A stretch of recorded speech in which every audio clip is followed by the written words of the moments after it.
कहना तो नहीं चाहिए, थोड़ी कड़वी बात जरूर है, पर किसी ने कितनी प्यारी बात कही कि पिता के कपड़े उतर गए बिटिया को अच्छी पढ़ाई लिखाई कराने में।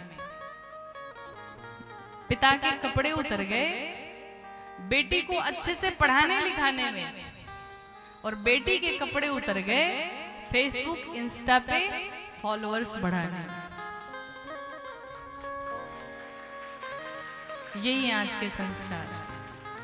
पिता मर के कमा रहा है कि हमारी बेटी अच्छे से पढ़ लिख पाए, अच्छे से वो अपने पैरों पे खड़ी हो पाए, योग्य बन सके। और बेटी को क्या लगा है, इंस्टा पे फेसबुक पे कैसे हमारे फॉलोअर्स बढ़ जाएं। अब उसके लिए न जाने क्या क्या आजकल की लड़कियां करती रह रही महाराज। ये आज का समाज हो गया। और देखो कल चर्चा हम कर ही रहे थे और संस्कार की बात चली रही है, तो 2-3 दिनों से आजकल एक फेसबुक पे एक मैटर चल रहा है। 2-3 दिनों से तो हम नहीं समझ पा रहे थे, पर आज हमने देखा और थोड़ा सा सुना। एक कोई शो आता है, उस शो का नाम मुझे नहीं पता, मैं नहीं देखती, लेकिन उसमें एक व्यक्ति बैठा है जिसका नाम है रणवीर अलाहाबादिया। शायद मेरे से पहले आपने सुना भी होगा, देखा भी होगा, और अगर सुना है तो फिर तो आप समझ ही रहे होंगे, नहीं सुना होगा तो सुनना भी नहीं। महाराज अगर बच्चों को संस्कार नहीं दिए तो रणवीर जैसे ही बच्चे पैदा होंगे। क्या अभद्र टिप्पणी की उसने, क्या गंदा मजाक किया उसने इतनी गंदी टिप्पणी की, इतनी अभद्र बातें की हैं, इतने अशब्द बोले हैं, वो भी किसके लिए, अपने माता पिता के लिए, अपने माँ बाप के लिए। और ऐसे अभद्र शब्द बोले हैं कि उसे व्यासपीठ से हम कह नहीं सकते, हम बोल नहीं सकते। व्यासपीठ की अपनी एक गरिमा है, पर इतनी घटिया बातें, ऐसे शब्दों का प्रयोग। अब तो कान में जब वो बातें गई तो लगता ही नहीं कि हम भारत देश में रह रहे हैं, लगता ही नहीं कि यही हमारा भारत देश है। समझ में नहीं आता कि आजकल के बच्चे क्या से क्या कर रहे हैं। दूर की बात हो तो समझ में आए महाराज, अपने माता पिता के लिए इतनी गंदी बातें, इतनी गंदी सोच, इतनी घटिया सोच। और मुझे लगता है महाराज कि ऐसे व्यक्ति को गधे पर बिठा करके इसके मुख में काली पोत करके इसे घुमाना चाहिए। और सिर्फ इतना ही नहीं, मैं तो इस व्यासपीठ से निवेदन करना चाहती हूँ हमारे आदरणीय यशस्वी प्रधानमंत्री आदरणीय नरेंद्र मोदी जी से, एवं अपने उत्तर प्रदेश से आदरणीय मुख्यमंत्री जी से भी निवेदन करना चाहूंगी कि ऐसे व्यक्ति को जो हमारे सनातन पर कुठारा घात कर रहे हैं, जो हमारे सनातन धर्म को क्षति पहुंचा रहे हैं, ऐसे व्यक्ति के ऊपर कड़ी से कड़ी कार्रवाई होनी चाहिए। ऐसे व्यक्ति के ऊपर कड़ी से कड़ी सजा होनी चाहिए। इसे तुरंत जेल के भीतर भेजना चाहिए ताकि आगामी ऐसे शब्दों का कोई प्रयोग तक न कर पाए। इतने घटिया शब्दों का प्रयोग आप सोच भी नहीं सकते हैं। और ऐसे शब्दों को सुनने, और विडंबना तो ये है, दर्शन करिए, विडंबना ये है कि जब ऐसी बातें चल रही थी तो उसमें कुछ लोग बैठे हुए भी थे सुनने के लिए। जैसे आप लोग बैठे हैं वैसे वहां पर भी कुछ लोग सुनने के लिए बैठे थे, और वो लोग भी मजे में तालियां बजा रहे हैं। बताओ कितनी विचित्र स्थिति है कि ऐसी बातें सुन करके लोग हंस रहे हैं, एंजॉय कर रहे हैं, तालियां बजा रहे हैं। एक शब्द से कोई बच्चा बिगड़ सकता है, कुछ गलत दृश्य देखने से उसका जीवन बर्बाद हो सकता है, लेकिन फिर भी वहां पर लोग बैठे बैठे तालियां बजा रहे। किसी ने एक प्रतिक्रिया नहीं दी उसके खिलाफ, कुछ नहीं बोला किसी ने। एक कानून ऐसा होना चाहिए कि हमारे सनातन के विषय में कोई कुछ भी अगर बोलता है तो उसके ऊपर कड़ी से कड़ी कार्रवाई होनी चाहिए।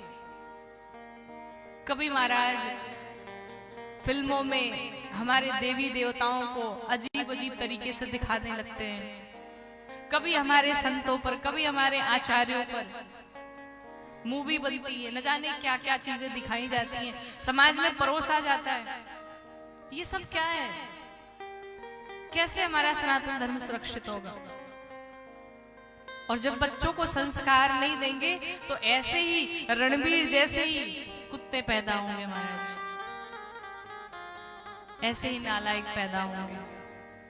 व्यासपीठ की अपनी गरिमाएं हैं, बहुत कुछ नहीं कहा जा सकता है, पर ऐसे नीच व्यक्ति को, ऐसे घटिया व्यक्ति को तुरंत कार्यवाही करके इसे जेल में बंद कराना चाहिए। और ये सिर्फ मेरी जिम्मेदारी नहीं है, ये सिर्फ व्यासपीठ की जिम्मेदारी नहीं है।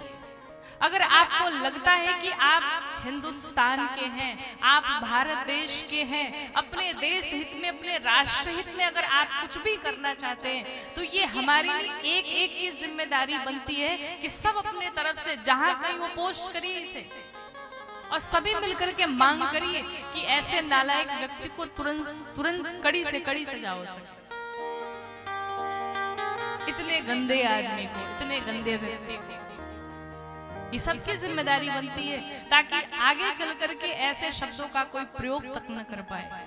जो माता पिता हमारे भगवान होते हैं, उस माता पिता के लिए इतनी गंदी बात है। ये उस नालायक व्यक्ति के लिए 4 पंक्तियां हम निवेदित करते हैं। वो जहां कहीं भी, अगर ये फेसबुक इंस्टा पे जाएगा तो कहीं ना कहीं उसके तक पहुंच ही जाएगा। हम उसे कहना चाहते हैं कि अश्लील बोलते घूमते हैं, बोलो ये कौन सी आजादी है? अश्लील बोलते घूमते हैं, बोलो ये कौन आजादी है? ये गंदी सोच उगलता है, कैसा ये इलाहाबादी है? ये गंदी सोच उगलता है, कैसा ये इलाहाबादी है? पागल खाना में भेजो या जेल के भीतर बंद करो। पागल खाने में भेजो या जेल के भीतर बंद करो। गौरी तुम विरोध करो, सनातनी तुम विरोध करो, और अपनी आवाज को बुलंद करो। सिर्फ ताली बजाने से नहीं होगा महाराज, कुछ करना भी पड़ेगा। उन सभी बहन बेटियों से निवेदन है, उन सभी माता पिता से निवेदन करना चाहती हूँ कि कुछ दो या ना दो, पर अपने बच्चों में संस्कार अवश्य भरिए, ताकि ऐसे नालायक बेटे पैदा ना हो सके। आप एक बार विचार करिए, हम तो ये सोच रहे हैं कि जिस माता पिता ने उसे जन्म दिया होगा, वो अपने माता पिता के सामने जाकर के कौन सा मुख दिखाएगा, और वो आज वो माता भी अपने ऊपर कोस रही होगी कि इस नालायक को हमने 9 महीने अपने पेट में रखा और इतनी दुख झेले हमने। आज उसे भी शर्मिंदगी महसूस हो रही होगी।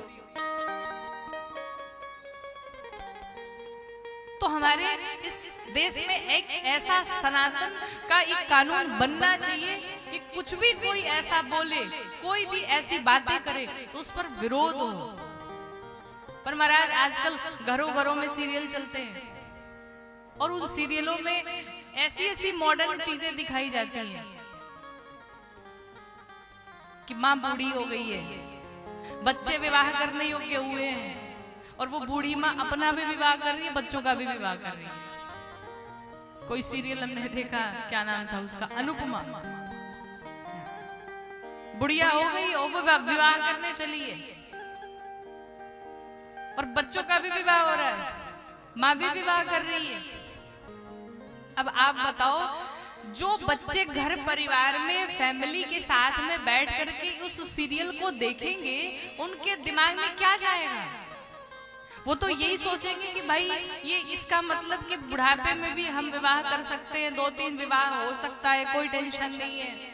मतलब कि फ्रैंक एक माता पिता और बच्चों के बीच में जो डिस्टेंस होना चाहिए वो नहीं है। अब तो बच्चे माता पिता से फ्रेंड बनने लगे।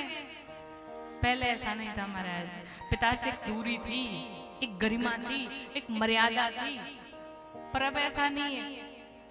अब तो दोस्ती के नाम पे सब कुछ कह लो, तो फिर हमारा देश कहाँ जाएगा?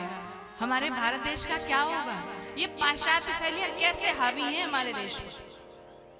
हमने इसीलिए कल आपसे कहा था कि महाराज पैसा चला गया तो कुछ नहीं गया, money is gone, nothing is gone, health is gone, something is gone, पर character is gone, everything is gone. आपका कैरेक्टर चला गया तो आपका सब कुछ चला गया, और इस रणवीर नालायक का सब कुछ चला गया, क्योंकि ये कैरेक्टरलेस है। इसे सभी से निवेदन है, सभी की जिम्मेदारी बनती है कि जो भी अपना फेसबुक इंस्टा जो भी चलाते हैं, सब अपने अपने फेसबुक इंस्टा पे इसके कड़ी कार्यवाही के लिए सभी लोग सपोर्ट करिए, और सभी अपने इंस्टा फेसबुक पे डालिए।